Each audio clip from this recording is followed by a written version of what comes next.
Hello दोस्तों, welcome back to another video. उम्मीद करते हैं आप सभी बहुत ही अच्छे होंगे। दोस्तों, आज के इस वीडियो में बात करने वाले हैं all new Bajaj Pulsar NH 200 के बारे में कि भाई आप लोगों को NH 200 अगर आप फाइनेंस में लेना चाहते हैं दोस्तों, तो आपको जो है क्या क्या डॉक्यूमेंट्स की नीड पड़ेगी। बाइक फाइनेंस करने के लिए सबसे पहले आपको ये जानना पड़ेगा कि कौन कौन सी डॉक्यूमेंट्स की नीड पड़ती है। आपको पहले मैं डॉक्यूमेंट्स के बारे में बताऊंगा, उसके बाद दोस्तों आप लोगों को जो है मैं यहाँ पे बताऊंगा कि आप क्या कितना डीपी दे सकते हैं और कैसे फाइनेंस करा सकते हैं। ठीक है, चलिए इस वीडियो को शुरू करते हैं। अगर चैनल पे पहली बार आए हैं तो सब्सक्राइब कर लेना, बेल के आइकन को ऑन कर लीजिएगा ताकि ऐसी ही इंटरेस्टिंग वीडियो के नोटिफिकेशन भी आप तक पहुंचते रह सके। चलिए इस वीडियो को शुरू कर लेते हैं। सबसे पहले दोस्तों बात कर लेते हैं बाइक फाइनेंस करने के लिए आपको क्या क्या डॉक्यूमेंट्स की नीड पड़ती है। दोस्तों बाइक फाइनेंस करने के लिए सबसे पहले आपको आधार कार्ड की जरूरत पड़ती है। आधार कार्ड के बाद दोस्तों आपको पैन कार्ड की जरूरत पड़ती है। पैन कार्ड के बाद दोस्तों आपको यहाँ पे सैलरी स्लिप दिखाना होता है कि क्या क्या सैलरी स्लिप आपको लगेगी।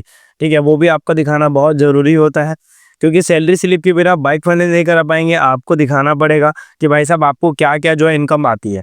अब देखिए, इनकम आप कुछ तरीके से दिखा सकते हैं। सबसे पहले या तो मान लीजिए दोस्तों अगर आप जॉब करते हैं तो आप आधार कार्ड दिखा दीजिए। अगर आप जॉब नहीं करते हैं तो दोस्तों आप बिजनेस करते होंगे, इनकम टैक्स रिटर्न फाइल करते होंगे, हम जिसे ITR कहते हैं, आप वो दिखा दीजिए। अब मान लीजिए दोस्तों अगर आप जॉब भी नहीं करते तो आपका जो मान लीजिए बिजनेस भी नहीं कर रहे हैं, फिलहाल जॉब भी नहीं कर रहे, तो सिविल स्कोर आपका अच्छा होना चाहिए। सिविल स्कोर अच्छा है तो भी आप दोस्तों जो है बाइक फाइनेंस करा सकते हैं। ठीक, चलिए अब दोस्तों बात कर लेते हैं बाइक के फाइनेंस के बारे में। दोस्तों NS ये पुराना वाला मॉडल है जिसमें आपको नया जो है डिजिटल मीटर मिलेगा, बट सस्पेंशन टेलीस्कोपिक है। ये आपको एक शोरूम आ रही है लगभग 160 1,60,000 रुपए के आसपास की एक शोरूम आती है। ऑन रोड प्राइस आती है दोस्तों लगभग 1,85,000 1,85,000 रुपए के आसपास की। आज के इस वीडियो में दोस्तों मैंने जो डाउन पेमेंट अमाउंट रखा है दोस्तों वो रखा है आपका 45,000 45,000 रुपए आपका डाउन पेमेंट अमाउंट है। डाउन पेमेंट अमाउंट देने के बाद दोस्तों टोटल अमाउंट बचेगा 1,40,000 1,40,000 रुपए। 1,40,000 आपका बचा हुआ अमाउंट है। उसके बाद दोस्तों यहाँ पे प्लस करेंगे प्रोसेसिंग फीस। ध्यान रखिए बिना प्रोसेसिंग फीस के आपका बाइक फाइनेंस नहीं होगा। यहाँ पे 10,000 रुपये आपका प्रोसेसिंग फीस लगेगा। 10,000 रुपये प्रोसेसिंग फीस के बाद दोस्तों आपका जो टोटल अमाउंट होगा वो होगा 1,50,000 रुपये। दोस्तों 1,50,000 में हम निकालेंगे इंटरेस्ट यानी कि ब्याज। जाहिर सी बात है दोस्तों हम बाइक फाइनेंस कर रहे हैं तो हमें इंटरेस्ट निकालना पड़ेगा क्योंकि भाई कोई भी कंपनी हमें फाइनेंस करके दे रही है तो दोस्तों आप लोगों को इंटरेस्ट तो देना पड़ेगा। अब रेट ऑफ इंटरेस्ट डिपेंड करता है आपके सिविल स्कोर पे, आपके सैलरी स्लिप पे। ठीक है, अपना यहाँ पे रेट ऑफ इंटरेस्ट मैंने 10% लिया हुआ है। 10% के हिसाब से 15,000 रुपये आपके एक साल का इंटरेस्ट आएगा। 15,000 आपके एक साल का इंटरेस्ट है दोस्तों।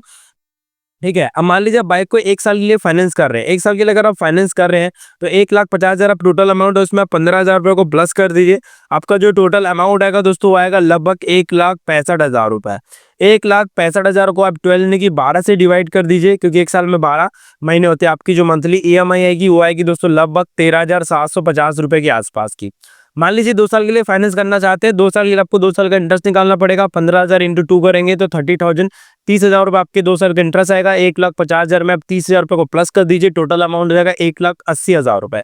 1,80,000 को दोस्तों आप 24 यानी कि 24 से डिवाइड कर दीजिए। 2 साल में 24 महीने होते हैं। और आपको बताना चाहूँगा कि आपकी जो मंथली EMI आएगी वो आएगी 7,500 रुपये के आसपास की। ठीक है, और दोस्तों 3 साल के लिए फाइनेंस कराएंगे तो 3 साल के लिए आप लोगों को कम से कम 3 साल का इंटरेस्ट निकालना पड़ेगा। आपके एक साल का जो इंटरेस्ट है दोस्तों लगभग 15,000 रुपये। 15,000 इंटू 3 करेंगे तो 45,000 45,000 रुपये के आसपास का जो है आपका 3 साल का इंटरेस्ट आएगा। 1,50,000 में 45,000 को प्लस कर दीजिए दोस्तों, टोटल अमाउंट जाएगा 1,95,000। 1,95,000 को आप 30 से यानी कि 36 से डिवाइड करें क्योंकि 3 साल में 36 महीने होते हैं। आपकी जो मंथली EMI आएगी वो आएगी दोस्तों लगभग 5,416 रुपये के आसपास की, जो कि आपको पे करनी पड़ेगी। कब तक? 3 सालों तक। तो दोस्तों ऑल न्यू अपनी बजाज पल्सर NS 200 का detail finance video. I hope आप लोगों को वीडियो अच्छी लगी तो लाइक करना, चैनल पे पहली बार तो सब्सक्राइब कर लेना। मिलते हैं नेक्स्ट वीडियो में। लव यू ऑल, जय हिंद, वंदे मातरम।